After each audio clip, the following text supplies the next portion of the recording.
Hallelujah. ಎಲ್ಲರಿಗೂ ಕೂಡ ಶುಭ ಮುಂಜಾನೆ.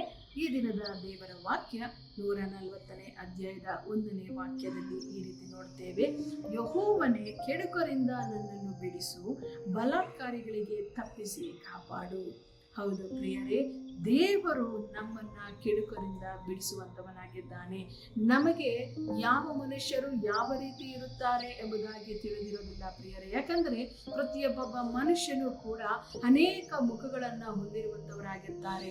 ಎದುರುಗಡೆ ಒಂದು ಮುಖವಾಗಿದ್ದರೆ ಹಿಂದೆಗಡೆ ಇನ್ನೊಂದು ಮುಖವಾಗಿ ಇರುವಂತವರಾಗಿರ್ತಾರೆ. ಆದ್ರೆ ಅವರು ಕೆಡುಕರು, ಅವರು ಒಳ್ಳೆಯವರು, ಅವ್ರು ನಮಗೆ ಕೆಡುಕನ್ನು ಮಾಡ್ಲಿಕ್ಕೆ ಬರ್ತಾರೋ ಒಳ್ಳೆಯದನ್ನ ಮಾಡ್ಲಿಕ್ಕೆ ಬರ್ತಾರೋ ನಮಗೆ ತಿಳಿದಿಲ್ಲ ಪ್ರಿಯರೇ. ಆದ್ರೆ ಇಲ್ಲಿ ಕೀರ್ತನೆಗಾರನ ಈ ಒಂದು ಪ್ರಾರ್ಥನೆ ನೋಡ್ರಿ, ಆತನು ಹೇಳ್ತಿದ್ದಾನೆ, ಯೆಹೋವನೇ, ಕೆಡುಕರಿಂದ ನನ್ನನ್ನು ಬಿಡಿಸು, ಬಲಾತ್ಕಾರಿಗಳಿಗೆ ತಪ್ಪಿಸಿ ಕಾಪಾಡು ಎಂಬುದಾಗಿ. ಹೌದು ಪ್ರಿಯರೇ, ಈ ದಿನದಲ್ಲಿ ನಿಮ್ಮ ಜೀವಿತವನ್ನ ಎಲ್ಲ ಕೆಡುಕರಿಂದ, ಎಲ್ಲ ಬಲಾತ್ಕಾರಿಗಳಿಂದ ತಪ್ಪಿಸಿ ಕಾಪಾಡುವಂತನು ನಮ್ಮ ದೇವರಾಗಿದ್ದಾರೆ. ದೇವರು ನಿಮ್ಮನ್ನ ಈ ದಿನವೆಲ್ಲವೂ ಕೂಡ ಒಳ್ಳೆಯ ಕಾರ್ಯಗಳೊಟ್ಟಿಗೆ, ಒಳ್ಳೆಯ ಜನರೊಟ್ಟಿಗೆ ನಡೆಸಲಿ. ಯಾವ ಕೆಡುಕರಿಂದಲೂ ಯಾವ ಬಲಾತ್ಕಾರಿಗಳಿಂದಲೂ ನಿಮಗೆ ತೊಂದರೆಯಾಗದಂತೆ ದೇವರು ನಿಮ್ಮನ್ನು ಕಾಪಾಡಲಿ. ಪ್ರಾರ್ಥನೆ ಮಾಡೋಣ.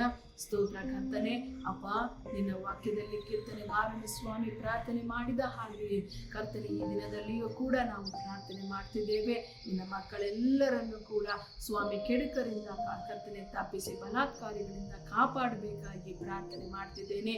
ಈ ದಿನದಲ್ಲಿ ಕರ್ತನೆ, ಯಾರು ನಮಗೆ ಒಳ್ಳೆಯದನ್ನ ಮಾಡ್ತಾರೋ, ಯಾರು ಕೆಡುಕನ್ನ ಮಾಡುತ್ತಾರೋ ನಮಗೆ ತಿಳಿದಿಲ್ಲದೆ ಇದ್ದರೂ ಎಲ್ಲರನ್ನು ತಿಳಿದಿರುವಂತಹ ದೇವರು ನೀವು ಸ್ವಾಮಿ. ಆ ಎಲ್ಲ ಕೆಡುಕರಿಂದ, ಬಲಾತ್ಕಾರಿಗಳಿಂದ ನಿನ್ನ ಮಕ್ಕಳನ್ನ, ನಿನ್ನ ಜನರನ್ನ ಕಾಪಾಡಬೇಕಾಗಿ, ರಕ್ಷಿಸಬೇಕಾಗಿ ಯೇಸು ಕ್ರಿಸ್ತನ ನಾಮದಲ್ಲಿ ಪ್ರಾರ್ಥಿಸಿ ಬೇಡಿ ಹೊಂದಿದ್ದೇವೆ ಕರ್ತನೆ, ಆಮೆನ್.